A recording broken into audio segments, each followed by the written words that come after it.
Hello everyone, ಇವತ್ತು scan ಇತ್ತು ಅಂತ ಹೇಳಿ ಹೊರಟಿದ್ದೀವಿ. ಹಾಗೆ ಫಸ್ಟು ದೇವಸ್ಥಾನಕ್ಕೆ ಅಂತೇಳಿ ಹೋಗಿದ್ದೀವಿ. ಯಾಕಂದರೆ ಇವತ್ತು ಗುರುವಾರ ಬಂತು ಅಂದರೆ ಎಲ್ಲರೂ ಈ ಒಂದು ದೇವಸ್ಥಾನಕ್ಕೆ ಮಿಸ್ ಮಾಡದೆ ಹೋಗ್ತಾರೆ. ಅದೇ ರೀತಿ ನಾವು ಕೂಡ ಇನ್ನು ದರ್ಶನ ಎಲ್ಲ ಮುಗಿಸ್ಕೊಂಡು ನಾವು ಹೋಗಿದ್ದು ಶಿವಮೊಗ್ಗ ಡೈಗ್ನೋಸ್ಟಿಕ್ಕಿಗೆ. ಪ್ರತಿ ಸರಿ ಸ್ಕ್ಯಾನ್ಗೆ ಹೋದರೂ ಏನೋ ಒಂಥರ ನರ್ವಸ್ ಇರುತ್ತೆ, ಹೇಗಿರುತ್ತೆ ಬೇಬಿ ಗ್ರೋತ್ ಹೇಗಿರುತ್ತೆ, ವೆಯ್ಟ್ ಎಲ್ಲ ಹೇಗಿರುತ್ತೆ ಅಂತೇಳಿ ಒಂಥರ ಕ್ಯೂರಿಯಾಸಿಟಿ ಇರುತ್ತೆ, ತುಂಬಾ ಟೆನ್ಷನ್ ಥರ ಇರುತ್ತೆ, ಏನು ಹೇಳ್ತಾರೆ ಏನು ಅಂತ ಹೇಳಿ. ಅದೇ ರೀತಿ ನನಗೂ ಕೂಡ. ಹಾಗೆ ಇವತ್ತು ನನಗಿದ್ದು ಡಾಪ್ಲರ್ ಸ್ಕ್ಯಾನು, ಅಂದರೆ ಬೇಬಿ ಗ್ರೋತು ಆ ಥರ ಎಲ್ಲ ಚೆಕ್ ಮಾಡ್ತಾರೆ.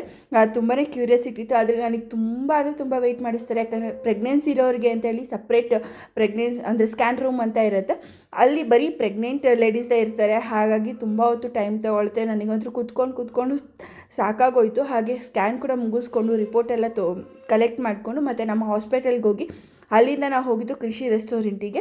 ಆ್ಯಕ್ಚುಲಿ ಕ್ಲಿಫ್ ಎಂಬಾಸ್ಗೆ ಹೋಗೋಣ ಅಂದ್ಕೊಂಡ್ವಿ, ಬಟ್ ಟ್ರೈ ಮಾಡಿದ್ದೀವಲ್ಲ, ಸ್ವಲ್ಪ ಬೇರೆ ಕಡೆನೂ ಟ್ರೈ ಮಾಡೋಣ ಅಂತೇಳಿ ಬಂದ್ವಿ. ಬಟ್ ಟೇಸ್ಟ್ ಮಾತ್ರ ತುಂಬಾ ಚೆನ್ನಾಗಿತ್ತು. ಫುಡ್ ವೈಸ್ ಬಗ್ಗೆ ಹೇಳಬೇಕು ಅಂದರೆ